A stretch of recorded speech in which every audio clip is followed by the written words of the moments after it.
and trees bear strange fruit. Blood on the leaves and blood at the root.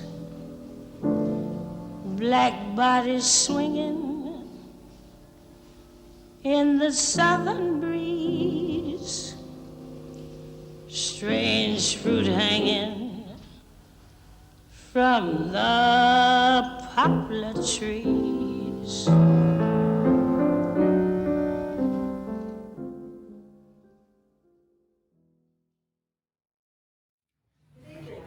To provide a brief update relative to the tragic incident on May 11th. First, I would like to acknowledge once again that as a ward, as a community, we extend our heartfelt condolences to the Love family.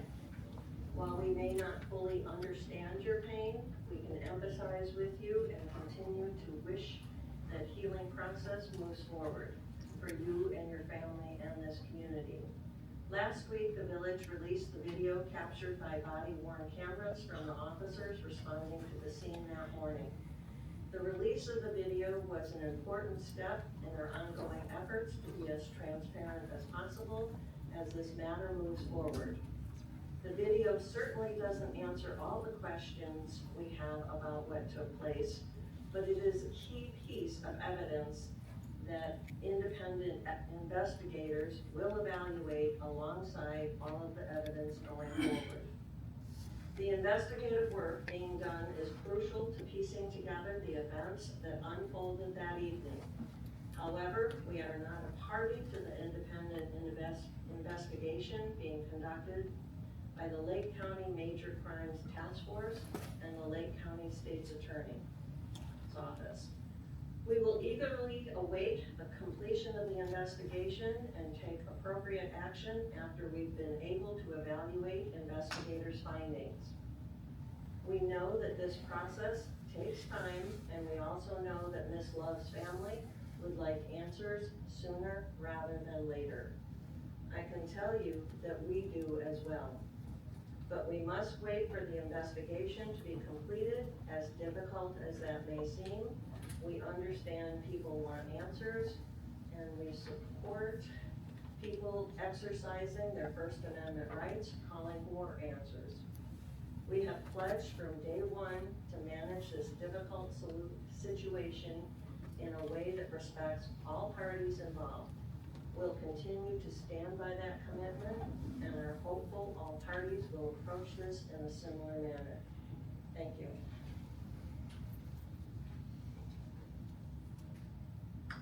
All right, next up we have minutes approval. So I need a motion.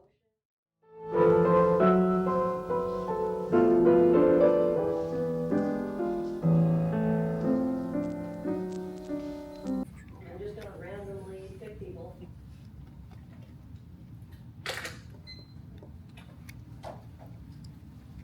Good evening, members of the City Council, and thank you for allowing me the opportunity to speak tonight. My name is Bo Turek. I was told there's a 5-minute limit for public remarks, and because I believe in following the proper protocols, I will limit my remarks to 5 minutes. Unfortunately, the City of Mundelein Police Department does not believe in following the proper protocols, and that's why I'm appearing before you this evening. I traveled tonight here from Chicago, which itself is no stranger to police and state-sanctioned violence and murder. I assume that Mundelein has a good public school system, so I probably don't need to tell you about Fred Hampton, who at age 21 was executed while he slept by the Chicago Police Department and the Cook County State's Attorney's Office. I'd like to think that we've come a long way from the 1960s, but obviously that is not the case. More recently, a black boy named Laquan McDonald was fatally shot 16 times by a white police officer on the south side of Chicago. At least 8 other officers were on the scene, but only one of them acted with a brazen disregard for human life.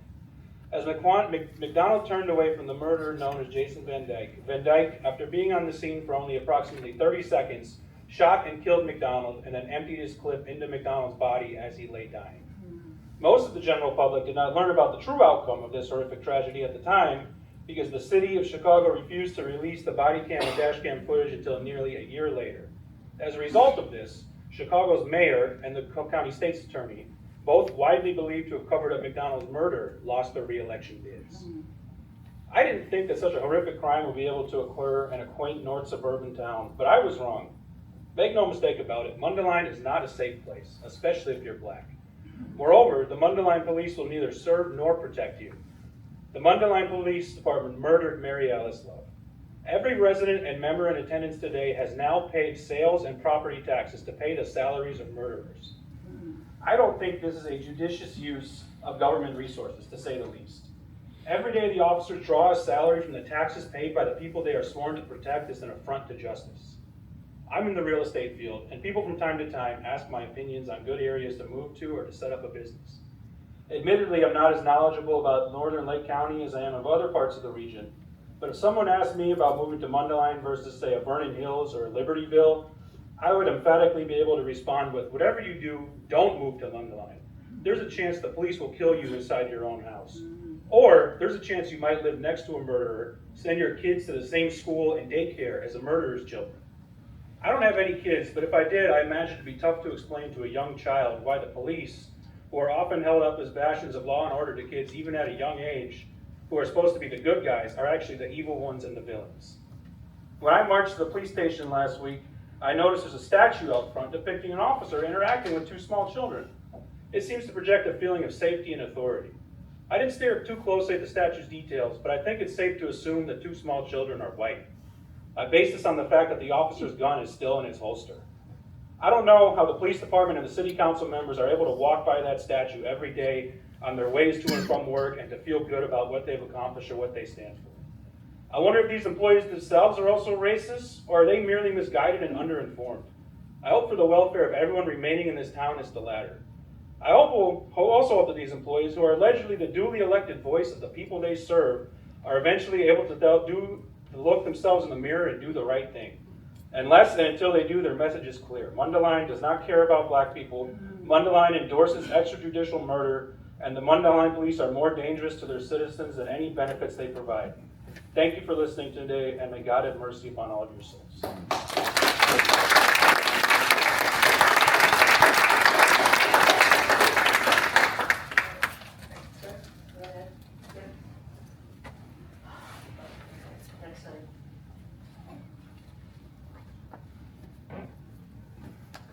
Brotha Blanks, founder chief president of Black Abolition Movement for the Mind. All right, I need you to say your name, please. Yes, Brotha Blanks, Chris Blanks, Okay. Blanks. Okay.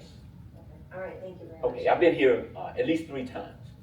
And at least 3 times, out of all the officers I've seen, and I'm not saying that because you don't have them, but I've yet to see one black officer.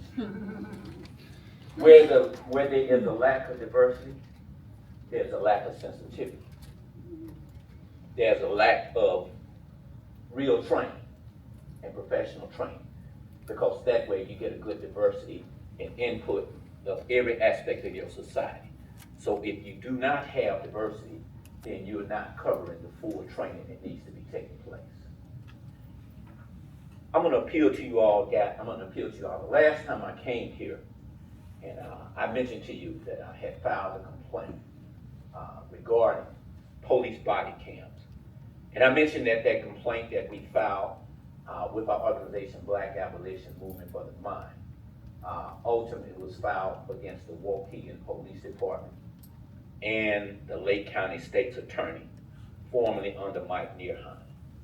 That successful complaint allowed every citizen to go down and to receive those body cams without there being a delay in process. And it brought the city of Waukegan in compliance with the state. Because prior to that, they could hold on to the body cam footage for as long as they want to, or not allowed to be released at all.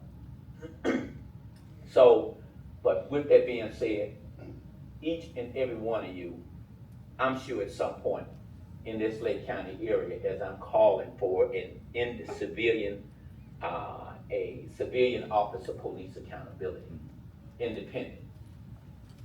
You all say that the Lake County Major Crime Task Force is a so-called independent investigation.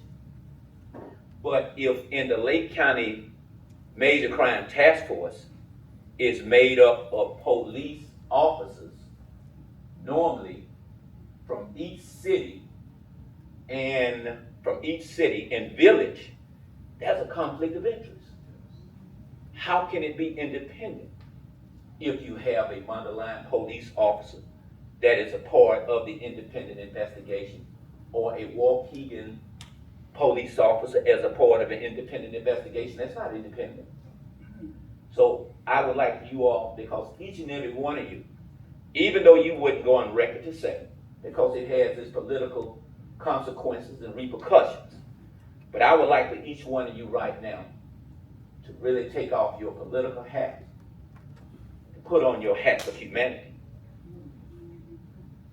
and ask yourselves, what is in the best interest of the public safety of your citizens? I'm sure at some point, some of you individually, or you know of your family members, who have had an individual encounter with a police officer, a bad cop. And as I said before, a civilian officer police accountability is not something that I would look at as being adversarial to the police.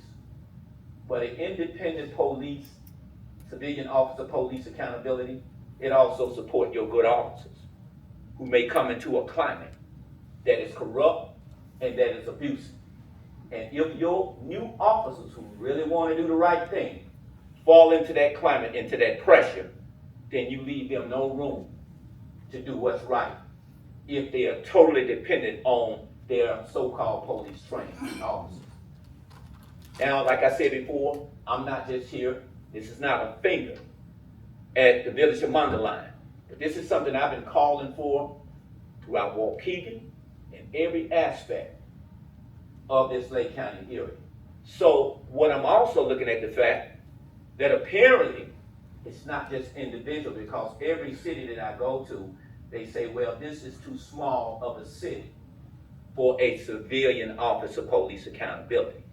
So then perhaps that means that I need to go also before the Lake County Board to see what is needed for the whole of this Lake County area.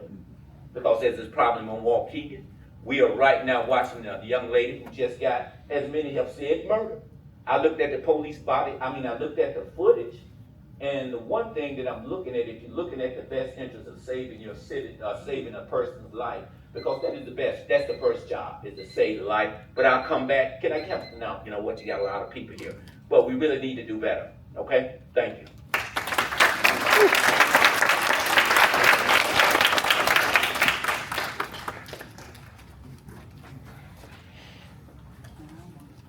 Well said.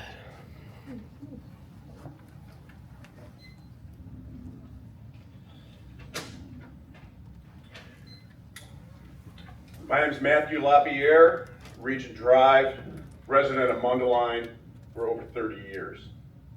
I rise to demand justice for Mary Ellis Love, her family, and her memory. My sincere condolences to her family.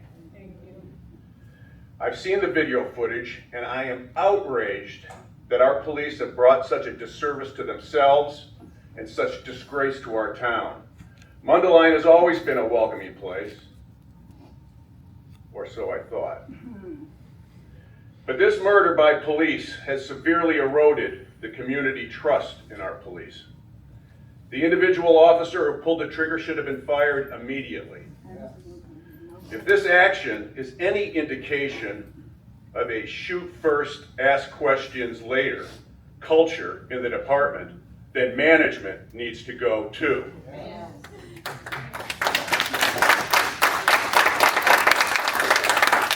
Village Board, this is your moment in history. Will you sit on your hands and shake your heads and mutter, geez, what a shame, and add to the disgrace? Or will you rise with moral authority and indignation and terminate the offenders, demand a state's attorney file charges, arrest and prosecute the evildoers? Your legacy and history will note which path you choose. I yield back the remainder of my time.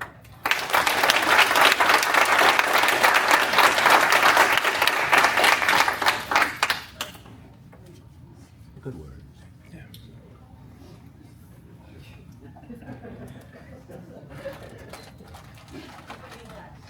Well, thank you. It's a lot of anxious people, so, okay. My name is Mary Goings Richardson, and I rise to talk about my best friend that I have known all my life. And I know her, and I want you to know her. Mary Alice's mother. We've been together all of our lives, and you need to know her heart. You also need to know that her life will never, ever be the same anymore. You also need to know the nights that we have cried together, the days that we have cried together, and what it looks like going forward. But with God's grace and His mercy, I think we'll get through it. I know Jeffrey's heart. I know that she's a loving mother. I know that she's a woman of faith. She's a strong Black woman. We both come from Mississippi. We come from Mississippi with a strong faith and a belief in God. She's not somebody that seeks attention. She's a devoted mother who is trying to get help for her baby. That day, she didn't encourage people she wanted people to reach out. She trusted that the system would respond with care and compassion, which was not the case. Instead, Jeffrey experienced every mother's worst nightmare. She witnessed the murder of her youngest child. And need I remind you that Mary Alice was a rainbow baby. Mary Alice was a child that was wanted, a child that was loved deeply by everybody who was around her. I witnessed her birth, I witnessed birthdays, but all of the people in this room have had birthdays today. If you have not had a birthday today, you'll have a birthday before the end of the year. Mary Alice will continue to be 37. She will always be 37. She won't get the luxury of turning 38. I watched my best friend cry every day. I watched her struggle to sleep, to eat. And quite honestly, I am concerned about her physical health, her mental health, all of that. So this isn't all just about Mary Alice. It is about her family. It is about all the people that are packed in this room. And we ask, like everybody else, release the facts. I stand here today because I know Jeffrey Love. I know how deeply she loves. And I know that she deserves compassion, answers, and justice. But I want you to know her mother. No mother should ever have to bury her child.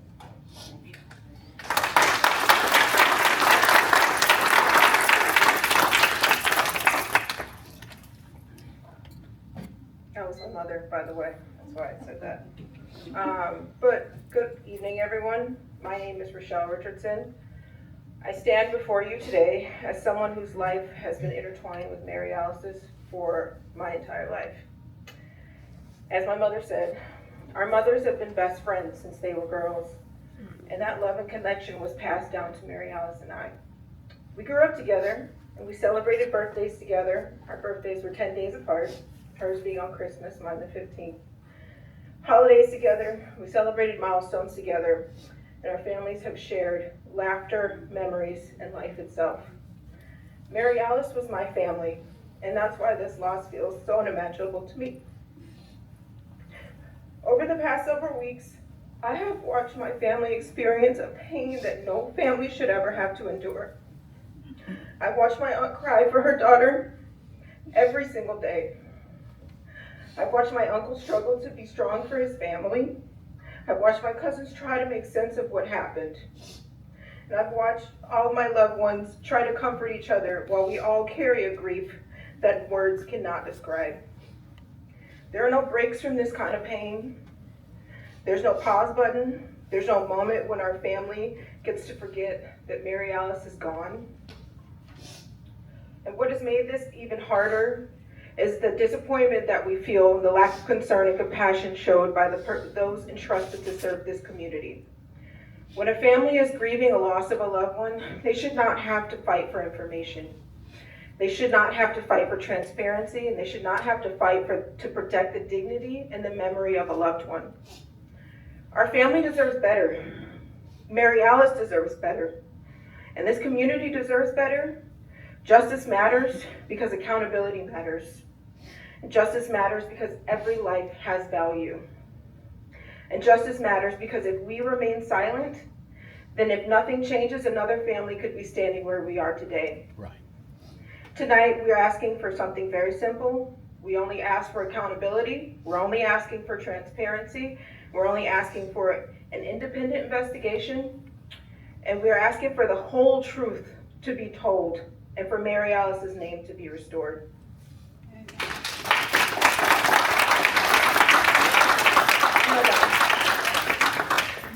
We're asking for a community accountability, for its leaders to sit with our family and answer questions and work with this community to ensure that something like this never happens again.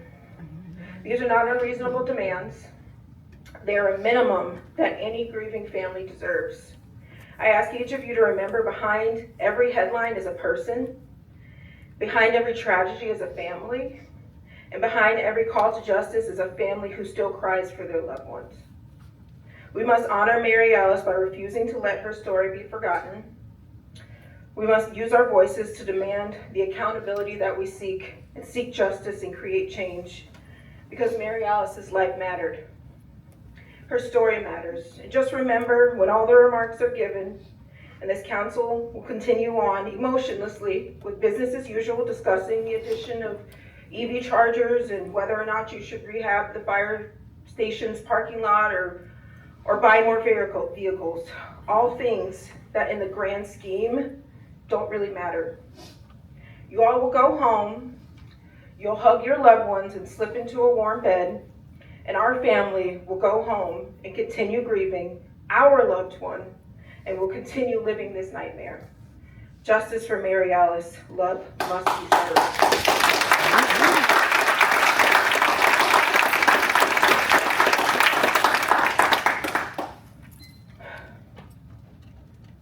My name is Jayla Jackson.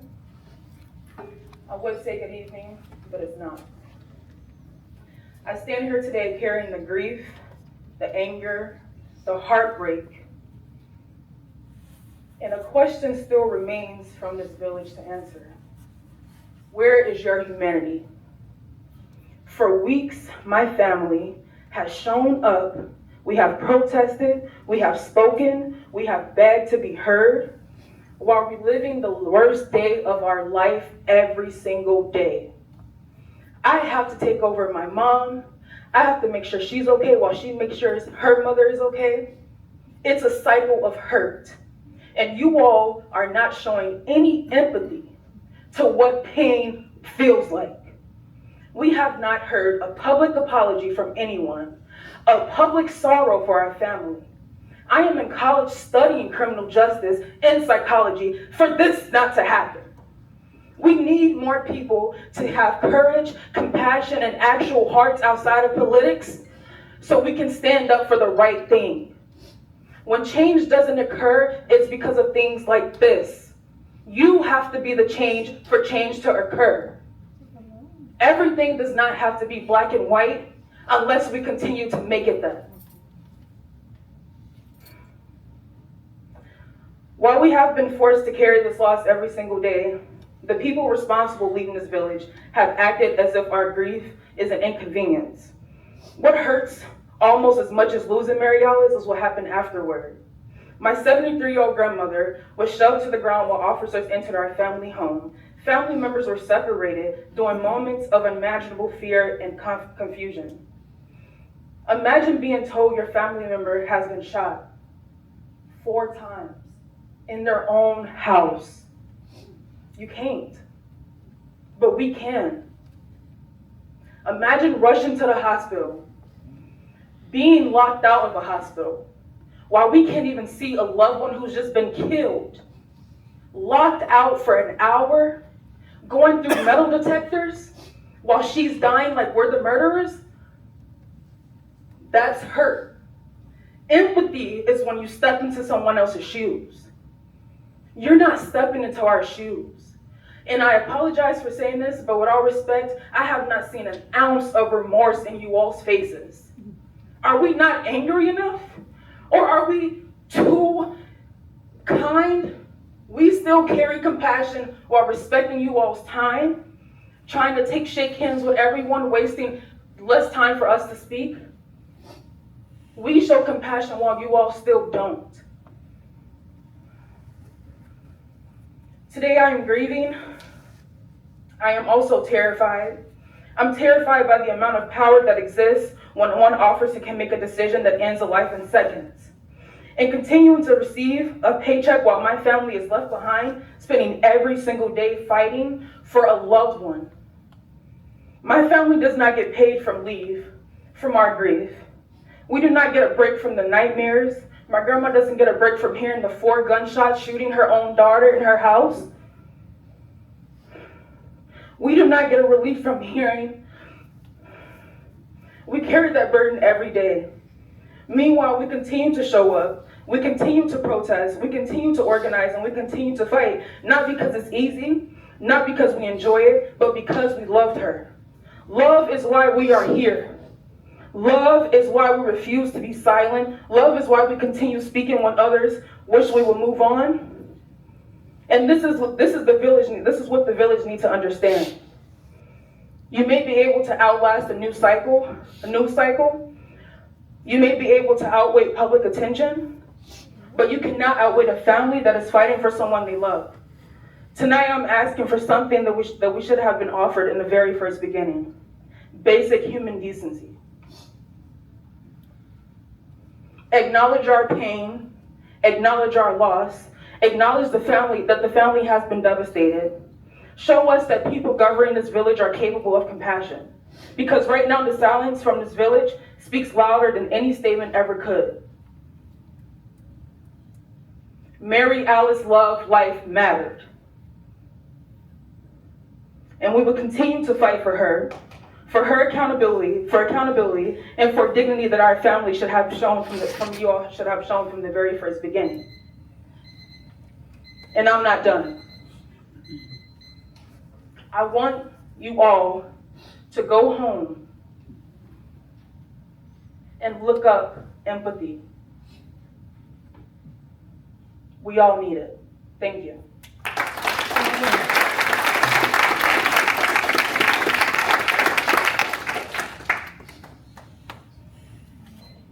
My name is Vuyani Wakaba, Vuyani Wakaba. I'm a resident of Mundelein for over 2 decades.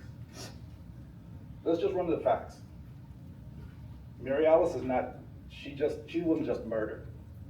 She was killed by one of his officers. That's what happened, okay? I am exceedingly angry. When this happened, I'm in South Africa. I come back to this mess created by one of your officers. My life and my family's life is no longer what it used to be. My wife does not sleep at night. She cries all night. She has to somehow maintain her job. I need to do the same. What we're asking for is not unreasonable. First of all, we understand that there's policy. This is outside policy. And you all, I'm sure, can understand that the video is as plain as can be.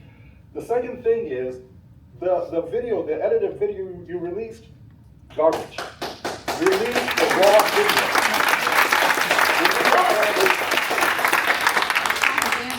If the video is a problematic video to you, guess what? It's problematic to us.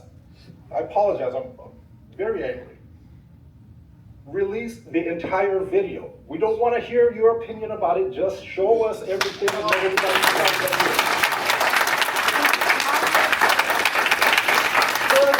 Thirdly, we're not just asking for an independent review of this matter. Call the Illinois State Police and bring them down here to do the investigation. We do not believe that the Lake County, whatever they're called, is going to do an independent. These people work with these people. why should they do anything that is necessarily going to be detrimental to these guys if that's how this thing comes out? We want independence. You've heard all these people speak about how hurt we are. You've heard them speak about how angry we are that this happened. I promise you, until you do right by this family, it is going to be my living goal to make Mundelein famous for this thing. I promise you.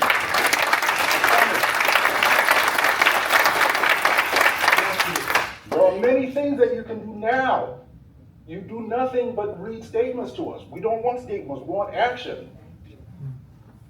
If this was your child, would you want a statement? Would you?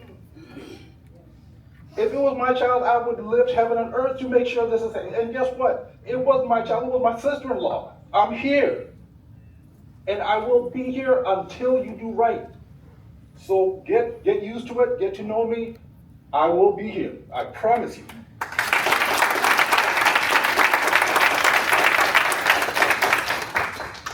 I'm Etta Williams Chocolate, Miss Love, Jeffrey Love, Auntie. I'm Mary Alice, great auntie. Every time I saw Mary Alice, she ran and grabbed Auntie, hugging, with a hug and a kiss, because that was just the type of person she was. She was a sweet person, a kind person, a gentle person, would not hurt anyone, and would do anything for anyone, and her dear mother and her dear father. After Jeffrey's mother passed, at the age of 27, they was just babies. And my mother came to Chicago to get her grandchildren, to raise them. We raised them. My father and my mother was in church all the time. They taught us right, they taught us wrong. They want us to love and respect and treat everyone right. It was no certain person, it was no color, it just treat people right and respect. We was in church all the time, during the week. Johnny, my nephew, we love him like he's our blood. There's no difference between him and my other nephews. His father was a minister. His sweet mother, my father was a deacon. My mother was a deaconette, the motherboard. They kept us in school and in the church. Mary Alice wasn't know anybody. She was a good, decent human being from a good, decent person. Jeffrey and Johnny loved their children. They're people of love. They were having trouble at one time having children. They had two beautiful sons, and they lost them. They had Mary Alice, and it seems like it just made their world all over again. And now they have no Mary Alice, but we do have her memory. We do have her love. And don't tell me anything about training. Training has nothing to do with anything. When these guys went into my niece's home, they went in to do just what they did. You know, there used to be a time when policemen would come to your house for whatever the reason. Before they would leave, someone had to be arrested, whether they needed to be or not. Today, when they go into your homes, someone is going to die. And that is what happened. And training has nothing to do with it. But let someone come into your home and take your daughter, your son, your mother, your loved one, and tell me how you would feel. It's not a great feeling. And I hate so bad, I'm hurt. I'm angry. I'm trying not to be angry, but I am angry. I am so angry. I'm hurt for myself. I'm hurt for my dear niece, Jeffrey. I hate to see her hurt. I hate to see her cry. And most of all, I'm hurt for my little niece who had to lose her life for no reason at all. And I hope these people, I hope they will never see the light of day. They should have paid for the funeral. They should be accountable for everything that they have caused us in pain and in grief and in sorrow.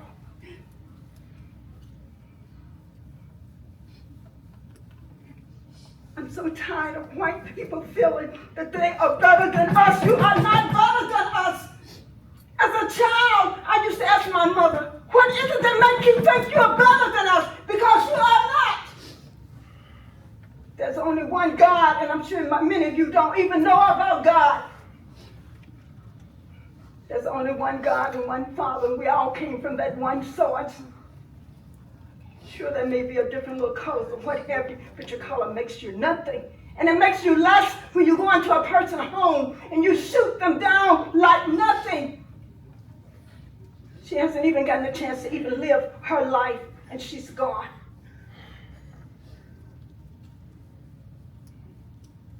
It doesn't make sense. Forget about your damn color. Forget about your color. And ask God to give you a heart and a mind and a body and a soul. Because without a heart, a body, a mind, and a soul, sure you will continue to do what you are doing. Because you don't know a thing about God. You don't know a thing about love. You don't know a thing about care. You don't know a thing about peace. You don't care because you're looking at your color and your money. And I don't like it at all what you have done to my dear niece, my entire family, Bertrand, little Johnny, my nephew Johnny, the father. We all are mad. We all are hurt. Yes, I say sometimes to myself, if I had my way, I'm going to say this and I'm going to go, I hurt you, Bill. I was talking to one of my friends who is also a policeman. And she said, your niece lives in Mundelein. She said, oh, your niece is living in the wrong place in the first place. Because Mundelein people have ran a lot of black people out. They do not like black people. No wonder your niece is dead.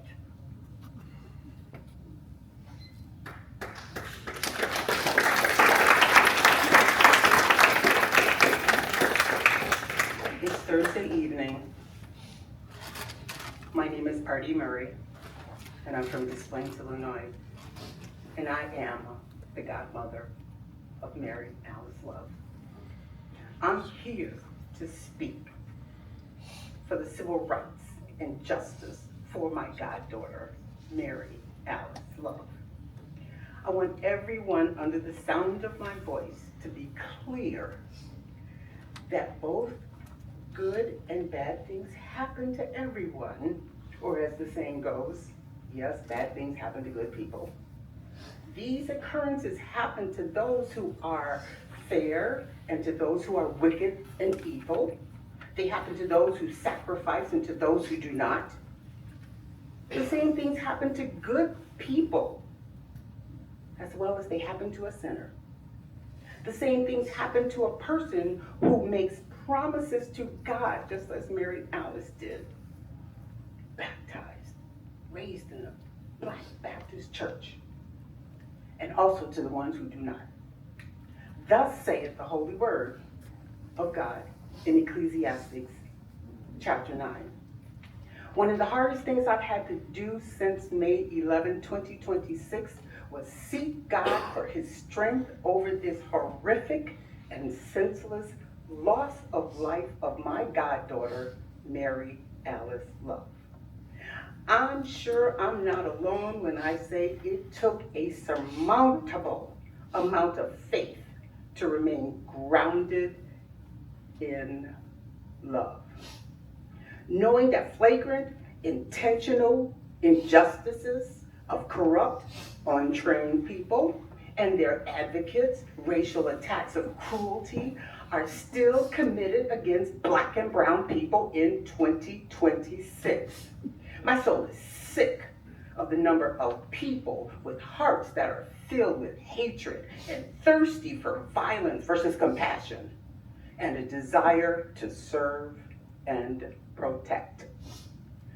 This imbalance and inequity in all its forms must end and the trajectory change for my goddaughter, Mary Alice Love.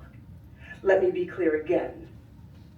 Any injustice anywhere is injustice everywhere. I was born in 1952, so I'm knocking on the door of 74. I grew up during the 60s, experiencing and seeing firsthand racial and prejudice struggles of Black and brown people while holding fast to Isaiah 1:17, learn to do right and seek justice. Hence why I stand here tonight for my goddaughter, Mary Alice Love.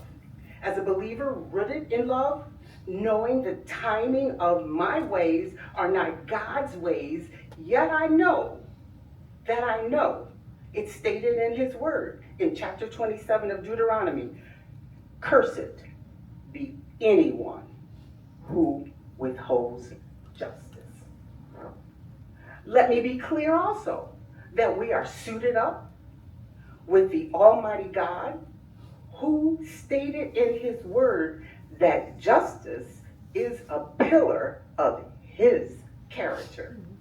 So in Deuteronomy, again, he, God, does not show favoritism or accept bribes. Look it up for yourself. Before my 5 minutes conclude, I want to leave you with words from Reverend Dr. Martin Luther King Jr.'s speech in 1963. I have a dream. In the middle of his speech, he spoke directly to the treatment, unfair treatment, running rampant in America. And I feel we are right here tonight in Mundelein at this meeting in a struggle against an injustice. So I echo Dr. Martin Luther King's words and I repeat, no, no, no. We are not satisfied and will not be satisfied until, as in Amos chapter 5, justice rolls down like waters and righteousness like an overflowing stream. The way I started, I stand for civil rights for my goddaughter, Mary Alice Love.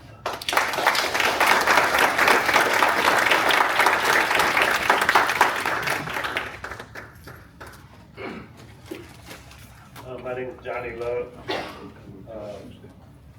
Alice is my daughter. She is my daughter.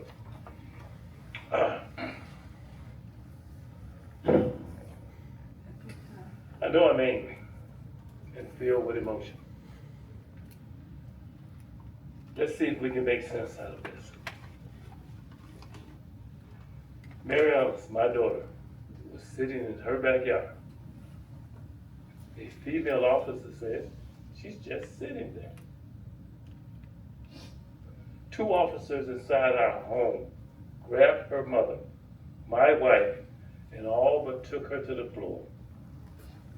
Mary Alice reacts to her mother being brutalized and traumatized. She moves towards her home where her mother is inside. Show of hands. How many of you would have went the other way? Seeing no other hands, I must be the only coward. But I guess there was one other coward. That coward was in a police uniform with a badge and a gun. Cowering in the shadows of our home. After brutalizing and traumatizing my wife, the officer proceeded to murder, assassinate, slaughter our daughter, who never set foot in her home. I'm trying to make sense out of this. Mayor, chief of police, village trustees, wake up to this fact. That officer is gone. Voters of Mundelein, She can never return to policing again. Cut your losses.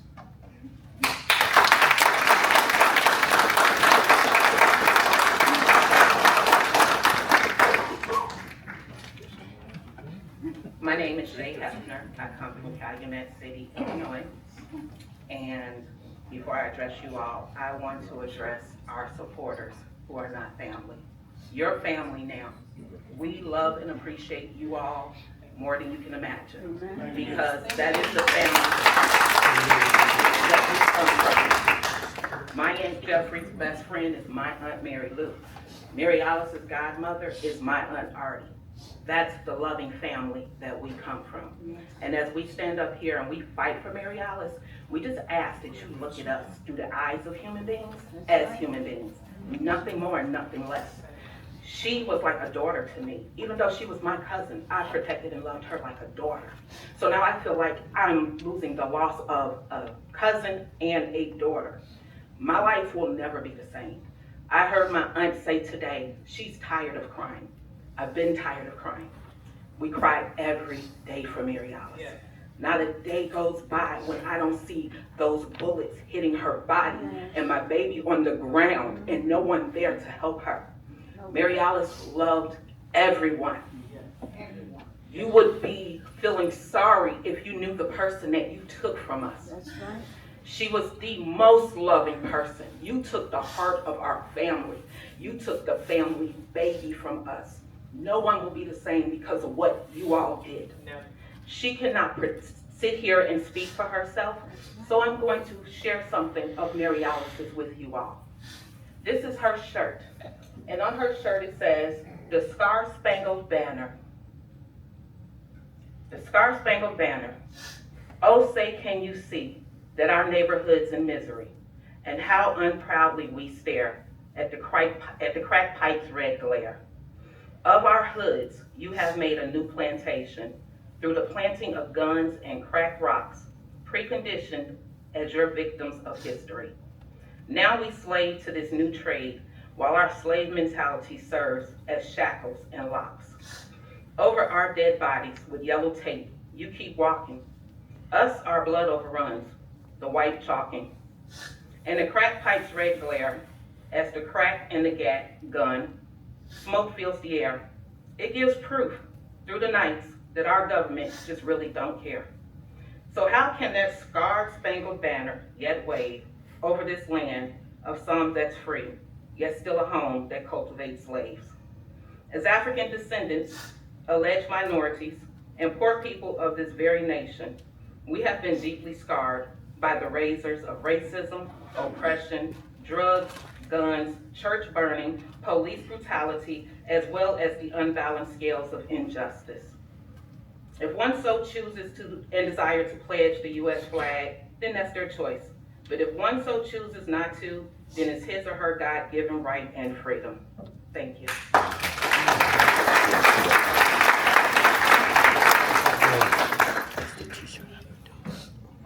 Hello, my name is Shanita and I am Mary Alice's cousin, my baby cousin.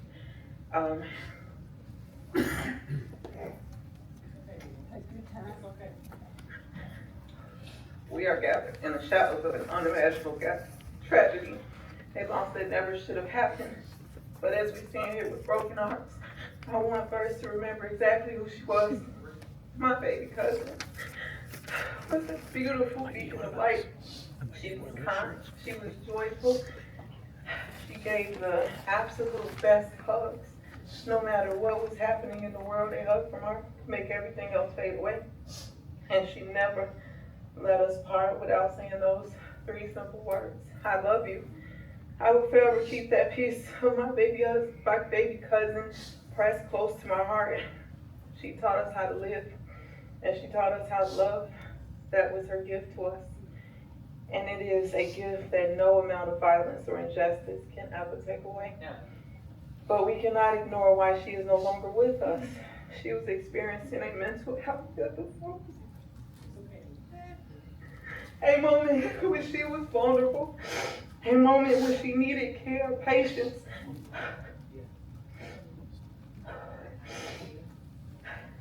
and a helping hand. Instead, she was met with a system that failed her. She was met with police officers who missed the vital steps of de-escalation and put the in protocol. Steps that could have and should have saved her. No family should ever have to sit where we are sitting today. No other cousin, mother, father, or sibling should have to carry this agonizing weight. Pastoral scene of the gallant South,